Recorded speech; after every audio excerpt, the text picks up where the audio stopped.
Soyez les bienvenus au laboratoire de volume. Bonjour monsieur. Bonjour. Bonjour, monsieur. Bonjour. Bonjour madame. Bonjour monsieur. Ici c'est Congo Nyélémon Joseph, technicien au laboratoire de volume. Juste à côté, vous avez Zégoba qui est mon responsable technique. Donc là, on va vous présenter le laboratoire de volume. On va vous dire ce que nous faisons ici dans le laboratoire de volume.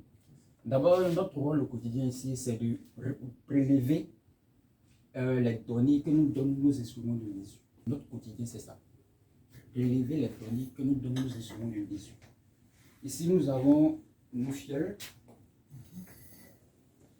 Ça, c'est une fiole. Ça, c'est une micro-pipette.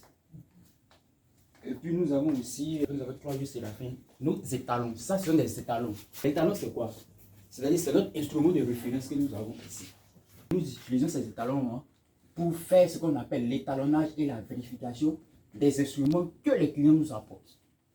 C'est-à-dire, en métrologie, ici, le but, en fait, c'est d'avoir confiance aux résultats que nous donnons.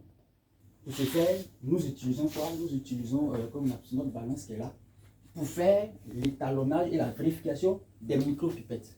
Ça, c'est un instrument de volume qui permet de prélever un liquide et d'asperger le liquide et l'éjecter. Ensuite, la fiole, c'est pareil. Hein. C'est pareil, ça, c'est notre étalon. On utilise l'étalon pour faire la vérification de celui du client qui vient au laboratoire ici. En plus de ça, nous avons nos étalons.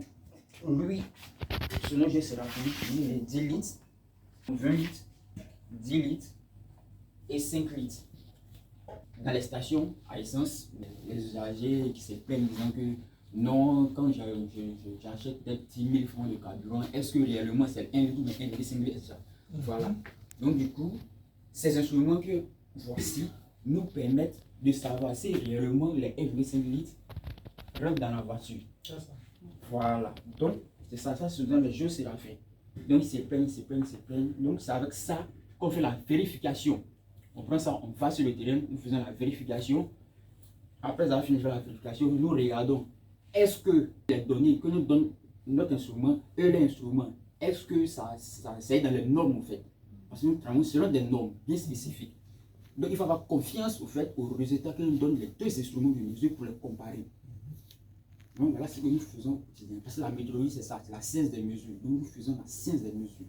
Tout ce qui est mesure, nous le faisons. Mais selon des normes bien spécifiques. Parce que nous travaillons selon des normes. Voilà. Donc c'est un peu ça.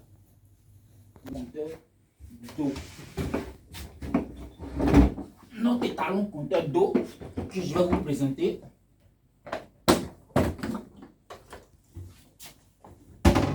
Voilà. C'est notre compteur. Le compteur étalon. Parce que comme je l'ai dit en amont, c'est pareil un peu. Les gens se plaignent même à la source ici, les usagers se plaignent. Pourquoi est-ce que ma facture a augmenté, ma facture, voilà. Parce que là, il faut faire une vérification périodique sur ces compteurs-là. Donc, pour cela, nous avons un compteur ici, compteur étalon. C'est-à-dire c'est notre instrument de référence que nous avons ici. Donc, nous servons de ça pour faire la vérification périodique et ces instruments de mesure. C'est-à-dire des compteurs qui sont sur comme les compteurs usagers. Voilà. C'est la seule ici qui vous sollicite, ce sont les usagers qui vous sollicitent. Bon, ce n'est pas. Normalement, c'est les entreprises qui doivent nous solliciter. Normalement, c'est les entreprises qui doivent nous solliciter. Parce que, au fait, comme je l'ai dit, il paraît qu'à la suite ici, il y a une société de. Bon, un service de métrologie là-bas. On ne sait pas si c'est vrai ou faux. Sinon, normalement, il sait que. En métrologie, parce que le laboratoire c'est un laboratoire national. Donc même s'il a comme celui de métrologie là-bas, il faut que eux puissent nous envoyer, est-ce que tu vois, en amont l'instrument